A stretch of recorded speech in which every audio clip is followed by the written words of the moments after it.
नमस्कार, रण क्षेत्र देख रहे हैं आप। आपके साथ मैं हूं लावनी विनीत। तुगाही बाजों का गुलान ये हम नहीं कह रहे हैं, दरअसल ये परिस्थितियां कह रही है, भारतीय जनता पार्टी कह रही है। क्योंकि एक तरफ पहले दिल्ली की तस्वीर हमने देखी और आज बारी रांची की थी, जहां पर विपक्षी गठबंधन का शक्ति प्रदर्शन आज नजर आया है।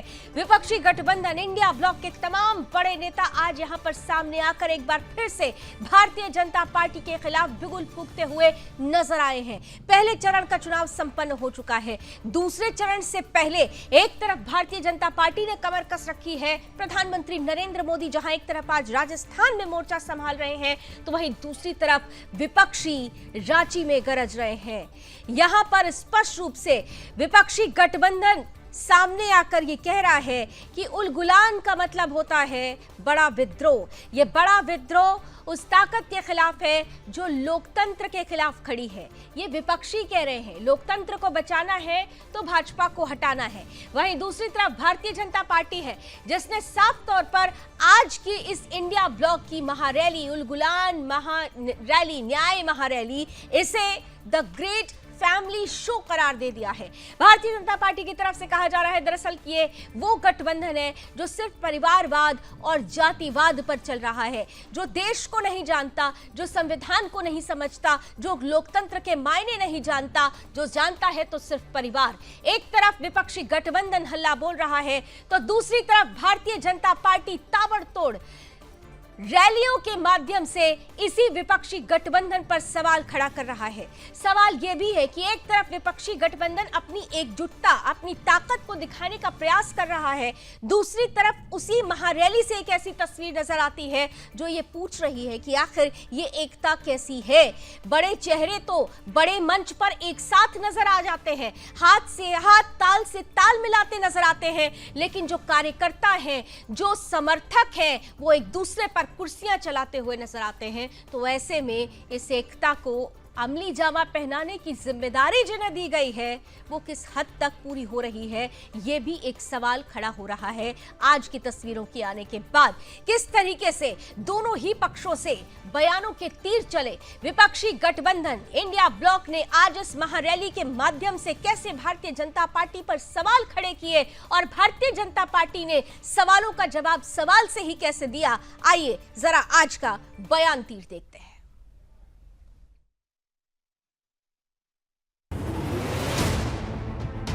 बहुत बड़ी रैली है और मुझे नहीं लगता कि झारखंड में इतनी बड़ी रैली कभी हुई होगी। आप उन लोगों को कह सकते हैं जो झारखंड के विरोधी भी रहे हैं, ये लोग विकास के विरोधी रहे, देश के भी विरोधी रहे, ये लोग सनातनियों के भी विरोधी रहे। कहने को तो गठबंधन है, लेकिन अब हालत देखिए, कई राज्य हैं जहां एक गठबंधन वाले ही आपस में लड़ रहे हैं। जो आप लोगों के साथ अन्याय किया, आपके नेता के साथ अन्याय किया, उसका बदला आप लोगों को लेना होगा, वोट की चोट से लेना होगा। तो गठबंधन में गांठ बता रही है भारतीय जनता पार्टी, लेकिन विपक्षी गठबंधन इंडिया ब्लॉक ये कह रहा है कि यही वो गठबंधन है जो बीजेपी की गांठ खोल देगा। अब सच्चाई क्या होगी, तस्वीर क्या होगी, अब की बार 400 पार होगा या बदल जाएगी सरकार, ये तमाम सवाल आज रण क्षेत्र में होंगे। कुछ ही देर में हमारे साथ आज के खास अतिथि जुड़ेंगे, कराऊंगी उनसे आपका परिचय, लेकिन उससे पहले ये टीजर रिपोर्ट।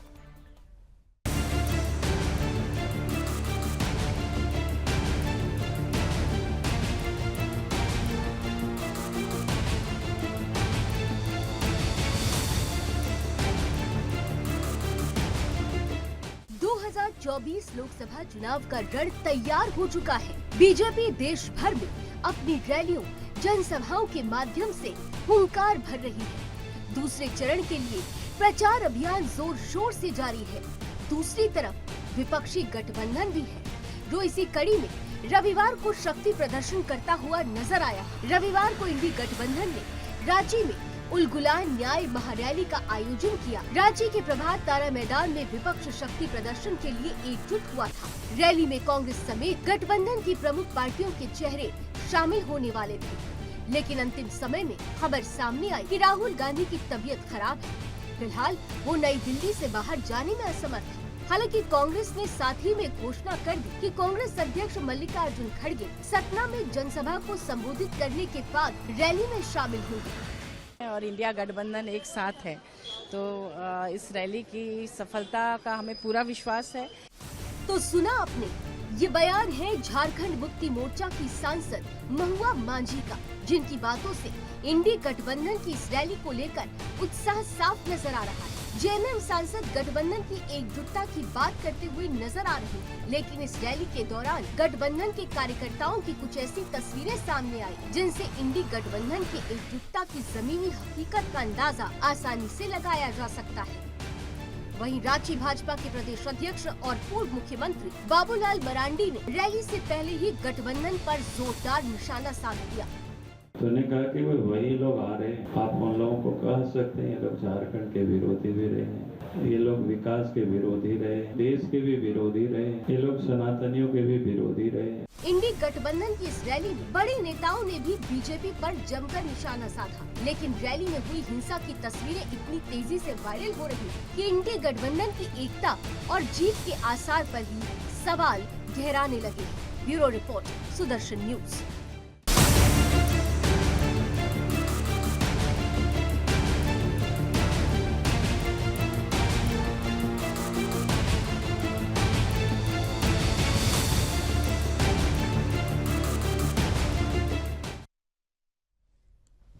तो चलिए इसी के साथ, इस रिपोर्ट के साथ ही आज की चर्चा की शुरुआत करते हैं। अतिथियों को स्क्रीन पर लेकर आइए। हमारे साथ इस वक्त सुदर्शन न्यूज के रेजिडेंट एडिटर मुकेश कुमार जी जुड़ रहे हैं, बहुत बहुत स्वागत है। साथ ही साथ हमारे साथ कांग्रेस का पक्ष रखने के लिए एयर गोपाल कृष्ण जी जुड़ रहे हैं। गोपाल कृष्ण जी, आपका भी बहुत बहुत स्वागत है।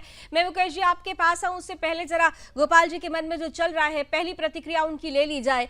गोपाल जी, आप लोग दिखा रहे हैं कि ये गठबंधन ऐसा है जो आने वाले समय में तस्वीर बदल देगा। अब की बार 400 पार का नारा फर्जी है, आप आ रहे हैं सरकार में, लेकिन भारतीय जनता पार्टी ने तो आपके शो को द ग्रेट फैमिली शो करार दे दिया है। जरूर, सबसे पहले जी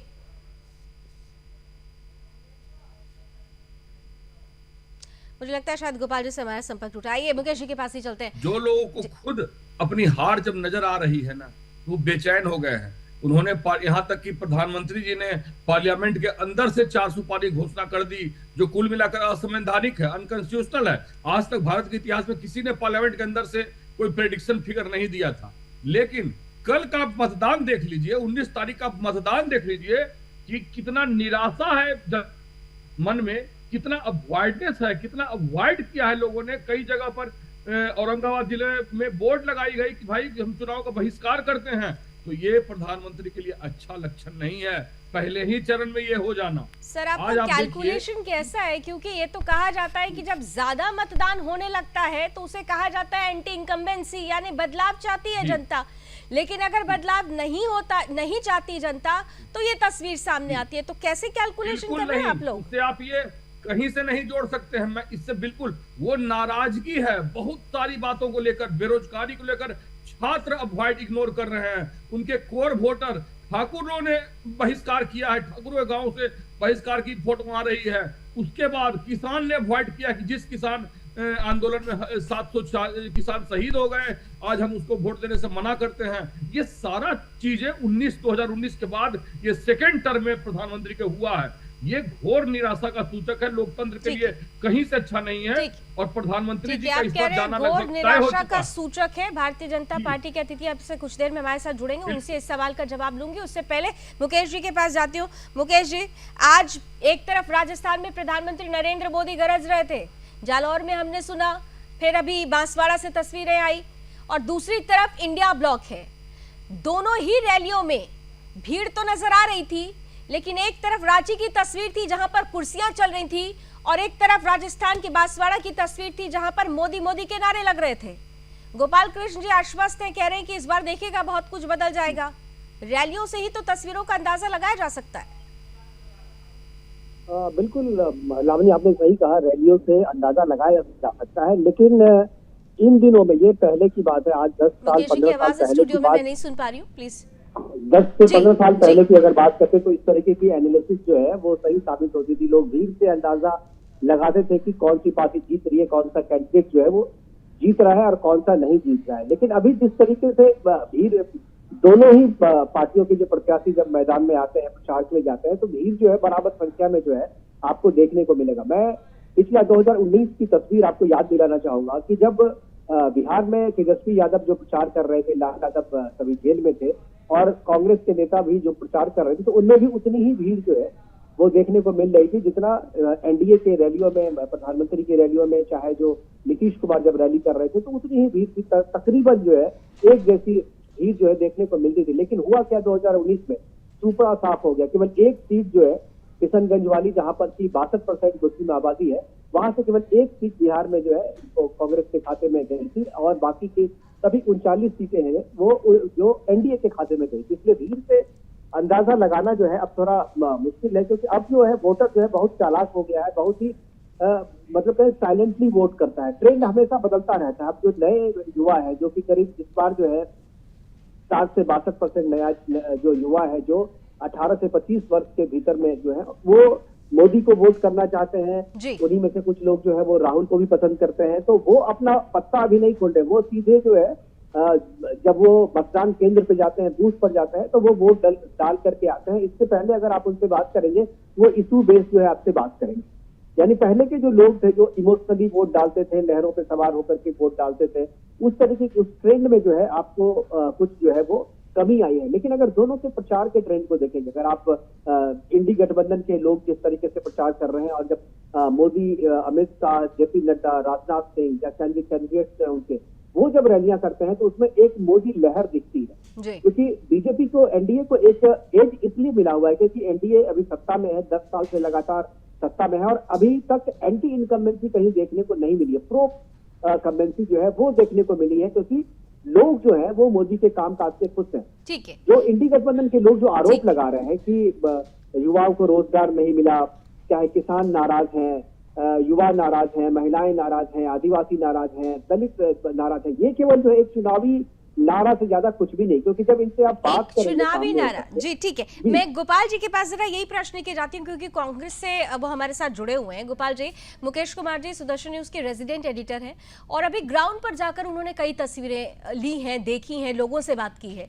वो अपने अनुभव के आधार पर ये बातें कह रहे हैं क्योंकि ग्राउंड पर जो दिखता है, कई बार जैसा कि उन्होंने कहा कि जब मतदाता मतदान केंद्र तक पहुंचता है तो बहुत कैलकुलेटिव हो जाता है, उसके सामने ऑप्शन के तौर में एक चेहरा नजर आने लगता है, वो नरेंद्र मोदी का होता है।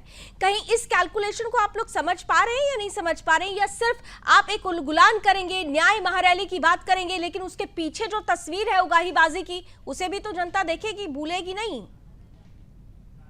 मुख्य बात यह ऐड करना चाहूंगा मैडम कि मैं लगभग 20 साल से कांग्रेस के लिए काम कर रहा हूं। 98 में अपने इंजीनियरिंग कॉलेज से ही एनएसवाई के लिए काम कर रहा हूं। अभी की हालत क्या थी कि 2014 में मोदी जी आए, बहुत सारा वादा करके आए, अच्छी बात है। 2019 में जनता को लगा कि एक टर्म और देना चाहिए कि हम देखें कि वो वादा पूरा करने में किस स्थिति में, जैसे मोदी जी ने बोला कि 2022 में सभी किसानों की आमदनी दोगुनी हो जाएगी, सभी को घर मिल जाएगा और 2 करोड़ रोजगार दे दिए जाएंगे, इस तरह के लुभावने वादे किए गए। नतीजा क्या हुआ? 1200 का सिलेंडर, 110 का पेट्रोल, 2 करोड़ रोजगार पर तो प्रधानमंत्री अब नाम ही नहीं लेते हैं, किसान आंदोलन के दुगने पे नाम ही नहीं लेते हैं कि उनकी आमदनी दुगनी हो गई। तो ये सारे अब एंसरेबल मोड में प्रधानमंत्री जी आ गए। मैं बिहार प्रदेश में हूं और मैं एक छोटा सा एग्जांपल 1 मिनट का दूंगा आपको कि मैं जिस एरिया में रहता हूं वो मुसल्लापुर है और वहां लाखों छात्र बिहार के हैं। अगर आपको बिहार के घर में बात पहुंचानी हो तो बस मुसल्लापुर में वो बात पहुंचा दीजिए, बिहार के हर घर में वो बात पहुंच जाएगी। यहाँ जब रेलवे को लेकर छोटी सी आंदोलन लड़कों ने किया तो, और वो भी सारे हिंदू ही थे, वगैरह सभी लड़के 99.99% हिंदू ही लड़के थे, उन पर क्रूरतापूर्वक लाठीचार्ज किया गया। उस दिन के बाद से लड़के समझ गए कि हम सिर्फ एक वोट ठुकवा रह गए हैं प्रधानमंत्री के लिए और कांग्रेस इनसे फार बेटर है रोजगार के मामले में। नहीं, कांग्रेस लेकिन रोजगार देगी कैसे? सरकार आप जब बनाएंगे, नहीं मुझे बता दीजिए, नहीं सुन लीजिए आपकी बात ही सुनूंगी। मुकेश जी भी जुड़े हो, उनके पास भी जा रही हूँ। आप सरकार बनाने का दम भर रहे हैं, कांग्रेस अपने आप को आगे कर रही है, आप तो संपूर्ण सीटों पर चुनाव भी नहीं लड़ रहे हैं जिसको बहुमत के लिए चाहिए। तो क्या बच्चे जो हैं, जो लाठी खा रहे हैं, वो भी स्मार्ट है? आप कह रहे हैं ना स्मार्ट है, सब समझते हैं, तो कैलकुलेशन में वो ये भी देख रहे हैं कि आपके दावे पूरे आप करेंगे कैसे? वो समझ गए कि ये जुमला था। 2014 तक ये रिकॉर्ड कहता है कि आप उठाकर सरकारी राहुल गांधी प्रधानमंत्री बन जाएंगे, ये मान ले। बिहार नंबर 1 अरे साहब, आपके मन की बात कह रही हूँ, 2014 आपके मन की बात कह रही हूँ। आप कह रहे हैं कि इस बार जनता बदल चुकी है, अपना मूड, आप लोग आ रहे हैं, तो राहुल गांधी प्रधानमंत्री बन रहे हैं क्या?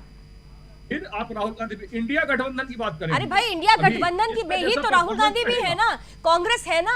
अगर कांग्रेस ये दम भर रही है कि सरकार बनेगी, ये बदलाव होगा, वो बदलाव होगा, अलग अलग मैनिफेस्टो में कोई एक मैनिफेस्टो नहीं है। बनर्जी जी भी है, तो पूरी तन्मयता से लड़ रही है इंडिया गठबंधन मैडम। इंडिया गठबंधन तन्मयता से लड़ रही है मुकेश जी, और कार्यकर्ता एक दूसरे पर कुर्सियां चला रहे हैं।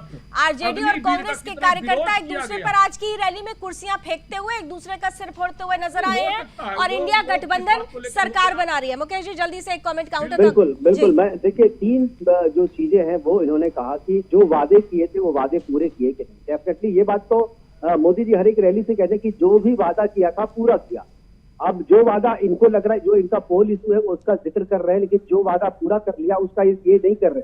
500 साल से जो पुरानी मांग थी, 500 साल से लोग राम मंदिर की मांग कर रहे थे, और बीजेपी जब से स्थापित हुई है, जब से शुरू हुआ, तब से लेकर के उसके हर एक पोल एजेंडे में, हर एक घोषणा पत्र में राम मंदिर का जिक्र होता था, और राम मंदिर बनाने की वो बात करते थे, और इस बार वो राम मंदिर पूरा हो गया, तो उसका जिक्र जो है ये लोग नहीं कर रहे हैं।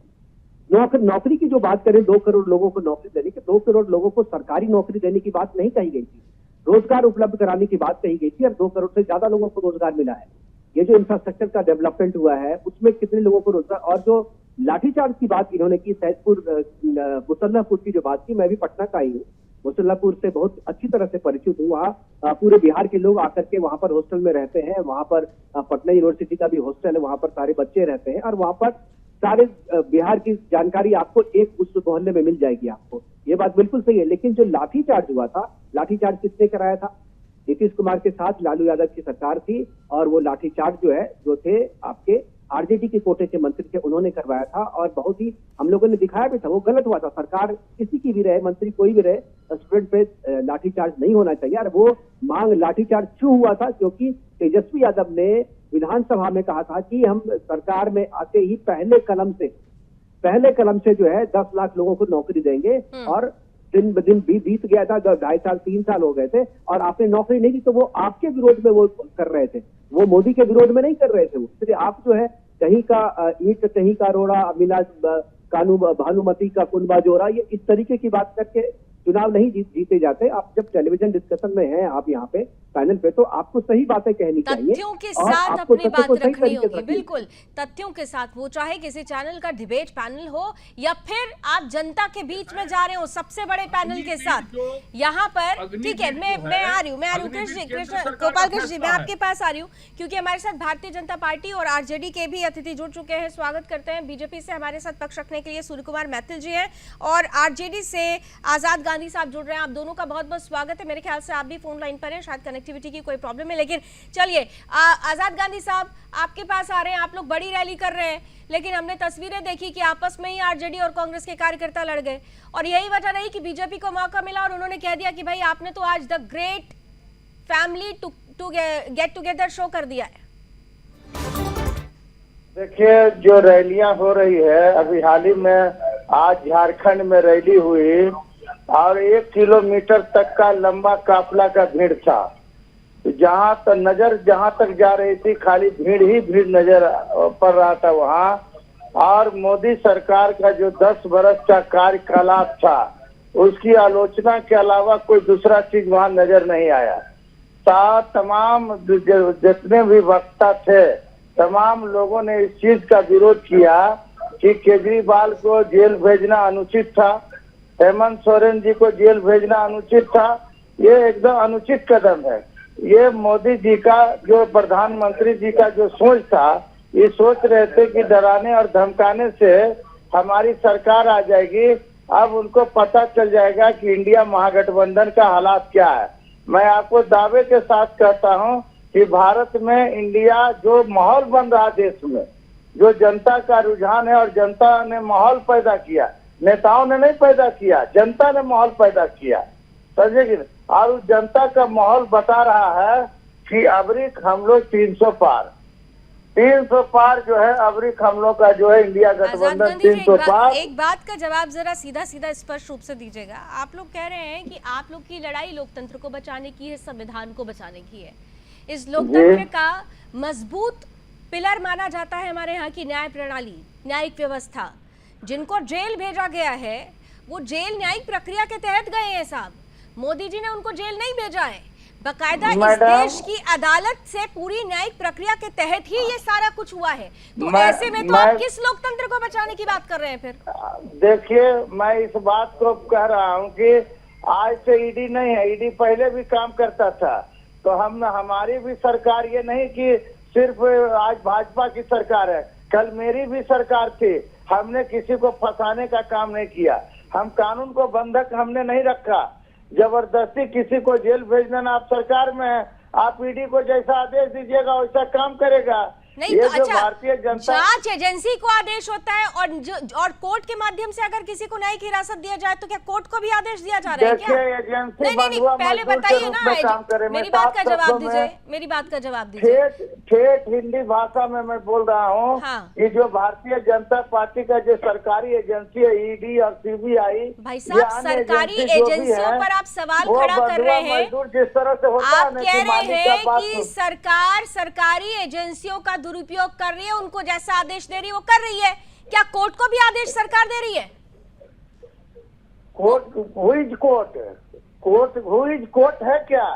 कोर्ट तो अलग चीज है। अच्छा, लेकिन जो ईडी मुकेश जी सुनिए, मुकेश जी मैं आपको लाना चाहती हूँ इस डिबेट में। आप देखिए कि बड़ी ही मैंने बहुत सीधा प्रश्न किया था, लेकिन सीधे प्रश्न का सही जवाब नहीं आया। बिल्कुल आजाद जी, आप कह रहे हैं कि ईडी कोर्ट क्या है? कोर्ट क्या है? आप लोग कोर्ट को कुछ नहीं मानते हैं।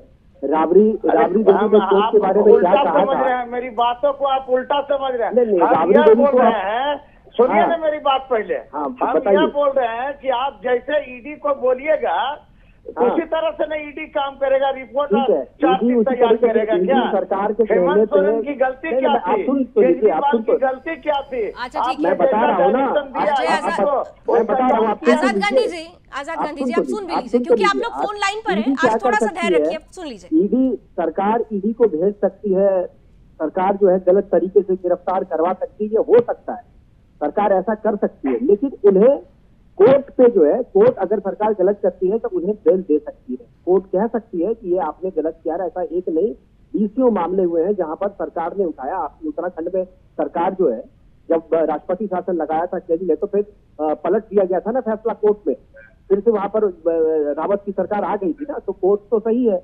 तो अगर आप गलत थे और गलत तरीके से ईडी ने आपको गिरफ्तार किया है तो आपको कोर्ट में जाकर के सबूत पेश करने चाहिए थे कि जो ईडी कह रही है वो गलत है। मेरी बात को सुन लीजिए, आप मेरी बात पहले सुन लीजिए। आप कंफ्यूजन पैदा कर रहे हैं देश के लोगों को। I am the director of ED और हम ईडी के डायरेक्टर हैं और कोर्ट का वही सब फरमान जारी करेंगे। कोर्ट तो बेचारा है, कोर्ट क्या करेगा? ईडी कहेगा कि नहीं, करने का पावर कोर्ट को नहीं है, इस ईडी को है चार्जशीट जारी करने का पावर। और संविधान की आप लोग देखिए धज्जियां उड़ा रहे हैं और देश की आप लोगों का हवा छूटा हुआ है। ये मान के चलिए मान्यवर, पूरे देश में जो भारतीय जनता पार्टी से संबंधित जितनी भी पार्टियां हैं सबका हालत खराब है। नहीं, पहली बात तो आजाद गांधी जी 2 बातें स्पष्ट कर लीजिए कि मुकेश कुमार जी पत्रकार हैं, वरिष्ठ पत्रकार हैं, सुदर्शन न्यूज के रेजिडेंट एडिटर हैं। किसी पॉलिटिकल पार्टी से उनको मत जोड़िए और ना ही मुझे जोड़िए। सीधा सा सवाल था, सीधा सा जवाब आना चाहिए था।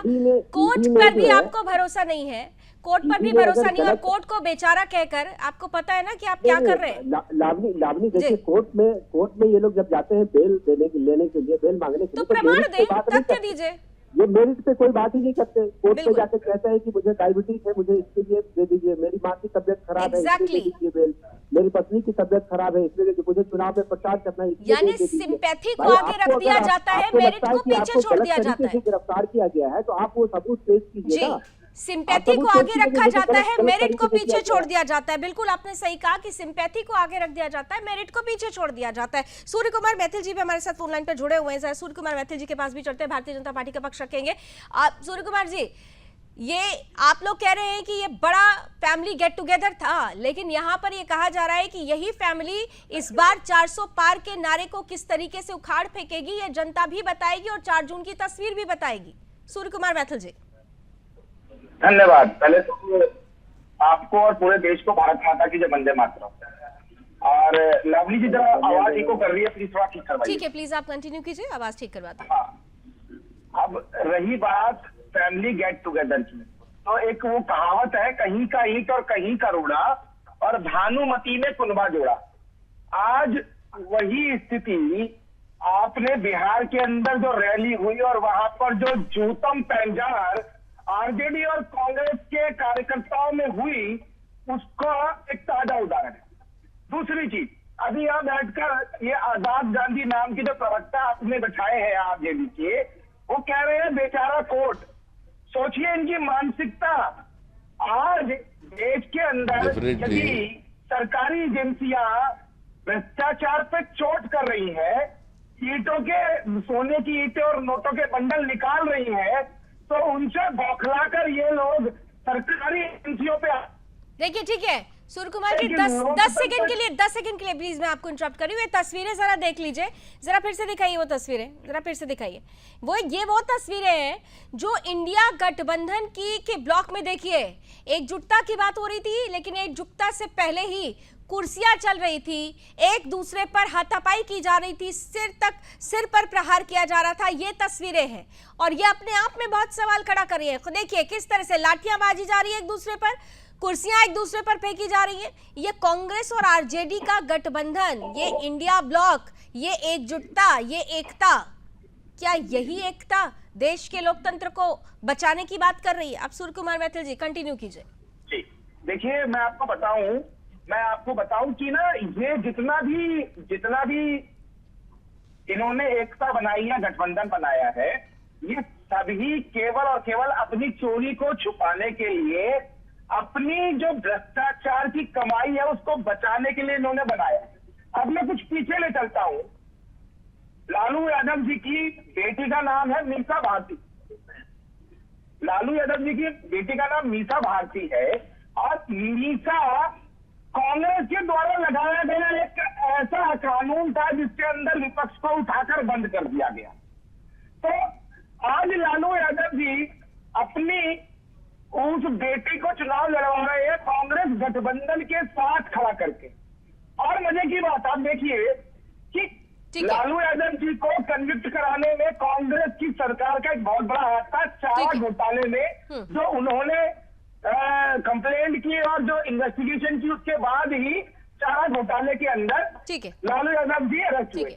मेरा कहना ये है, अब देखिए लावणी, कि ये लोग चारा घोटाला किया, देश को लूटा, बिहार को लूटा, ठीक है, इन्होंने उगाही की, घोटाला किया, लूटा गया, और फिर भी ये कहा जा रहा है कि ये गठबंधन देश के लोकतंत्र को बचाने के लिए, लोकतंत्र बचाना है तो बीजेपी हटाना है। एक छोटा सा ब्रेक मुझे लेना पड़ेगा। गोपाल जी आपके पास ही आऊंगी, आप इनके प्रश्न का जवाब जो उन्होंने उठाए हैं भारतीय जनता पार्टी के प्रवक्ता ने, उसका जवाब आप दीजिएगा। एक छोटा सा ब्रेक, कहीं मत जाइए, बने रहिए रण क्षेत्र के साथ।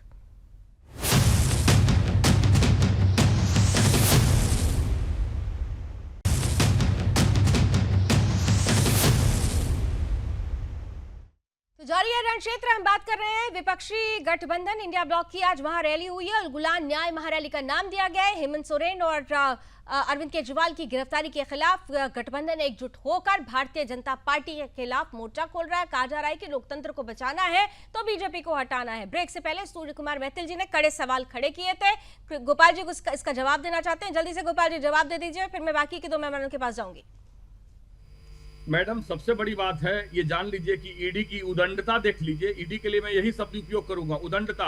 आज इलेक्ट्रल बॉन्ड पर जब पाकिस्तानी कंपनियों से और बीफ बनाने वाली कंपनियों से जब चंदा लिया गया, तो ईडी पूछताछ क्यों नहीं कर रही है?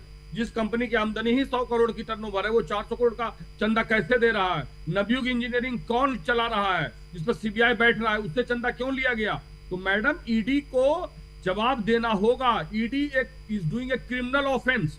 ईडी तरह तरह के पैसे उगाही का काम कर रही है। अगर कोई गलत कर रहा है, ईडी ने पैसा ले लिया तो उसको लाइसेंस दे दिया है कि आप अपने काम को कंटिन्यू करो।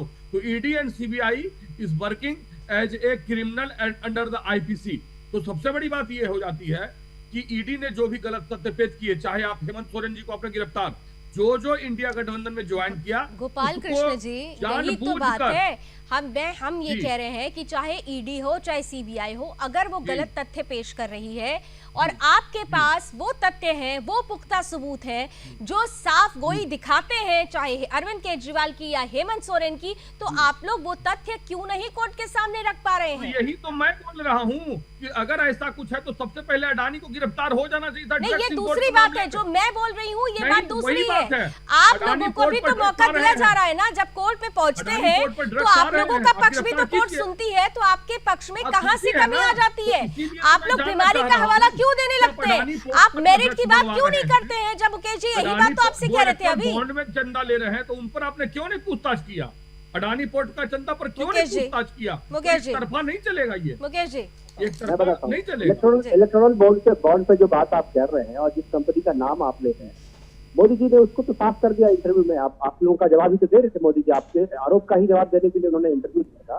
उन्होंने साफ तौर पे कहा, और आप जाकर डेटा देख लीजिए, डेटा वही है ना, जिन लोगों ने मोदी को दिया है, बीजेपी को दिया है, उनमें 37% जो है वो बीजेपी को गया है, 63% जो है चंदा वो तो दूसरी पार्टियों को गया है, दूसरी पार्टियों को गया है। और दूसरी बात, बीजेपी, आप जो कह रहे हैं कि ईडी ने जिसको धमकाया उसके बाद ये किया, मोदी जी ने साफ तौर पर कहा कि टाइमिंग, जिस समय उस पर छापे पड़ रहे थे उस समय उसने बॉन्ड खरीदा और वो दिया। इस टाइमिंग का पता, आप बॉन्ड कब खरीद रही है कौन सी कंपनी, इसकी टाइमिंग का पता किसी भी आदमी को, व्यक्ति को नहीं चल सकता है। और जो इलेक्टोरल बॉन्ड है, खरीदने वाला और जिसको देना है, दोनों की पहचान गुप्त रखी जाएगी, ये उसका नियम ही है। अब आपको किसने दिया, कब खरीदा, ये तो इलेक्टोरल बॉन्ड है, इसीलिए आपको पता चल पा रहा है। लेकिन पहले किस तरीके से बेनामी चंदा दिया जाता था कैश में, उसका तो कोई पता ही नहीं चलता था। आप लोगों को तो शुक्रगुजार होना चाहिए। आज जो आप आरोप लगा रहे हैं कि वीप वाली कंपनी या पाकिस्तान के साथ जो जुड़ी हुई कंपनियां हैं वो बीजेपी को चंदा दिए, पता आपको कैसे चला? क्योंकि इलेक्टोरल बॉन्ड की जगह ये दिया गया। ट्रांसपेरेंसी बहुत मायने रखती है जी, तो आपको पता भी नहीं चलता। बिल्कुल, ट्रांसपेरेंसी बहुत मायने रखती है। किराई मैंने कर दिया, पता लग गया आपको, छोड़ दीजिए मुझे, मैंने कर लिया है। पूरी बात सुने ना, आप पूरी बात सुने, पूरी पता लग गया है तो आप मुझे छोड़ दीजिए। नहीं, पूरी बात सुनिए ना। जाने से अपराध खत्म नहीं हो जाता।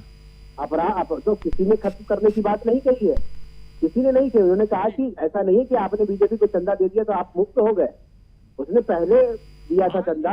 और टाइमिंग का फर्क है। पाकिस्तान से चंदा कैसे आया, वो आपकी पार्टी से आया। सूर्य कुमार मैथिल जी इसका जवाब देंगे भारतीय जनता पार्टी से, ठीक है? ममता बनर्जी को भी आया है, रीजनल पार्टियों को भी आया है, केवल 37 पैसा जो है आप उस पर भी कीजिए कार्रवाई। ठीक है, सूर्य कुमार मैथिल जी इसका जवाब देना चाह रहे हैं। बिल्कुल कार्रवाई होगी, बिल्कुल कार्रवाई होगी। मुकेश जी एक सेकंड, सूर्य कुमार मैथिल जी इसका जवाब देना चाह रहे हैं। सूर्य कुमार मैथिल जी, साफ कर दिया है। धन्यवाद। देखिए, यहाँ बैठकर कांग्रेस के लिए प्रवक्ता है, ये जितनी भी अर्ण फर्जी बातें फैला रही है, बहुत दुखद है। पहली चीज, भ्रष्टाचार कह दिया, पूरा लग गया, अडानी के पोर्ट पर ड्रग्स चल रहा है, अडानी का कर्जा माफ कीजिएगा। दूसरी चीज ये कह रहे हैं पाकिस्तान से कंपनी है जुड़ी हुई, वो चंदा दे रही है, दीप कंपनी है वो चंदा दे रही है। इनसे पूछना चाहता हूँ, भारत के अंदर आधिकारिक रूप से दीप का मतलब क्या है ये बता दें। ये गोमांस में और भैंस के मांस में फर्क करना नहीं जानते। आप बताइए ना, किसान का चंदा माफ नहीं कर रहे हैं, अडानी का कर्ज माफ कर रहे हैं, क्यों कर रहे हैं? पहले जब तक इलेक्टोरल बॉन्ड नहीं थे, क्या चंदा नहीं दिया जाता था? हाँ, लिया जाता था, हाँ लेते थे। भारतीय जनता पार्टी की सरकार ने की।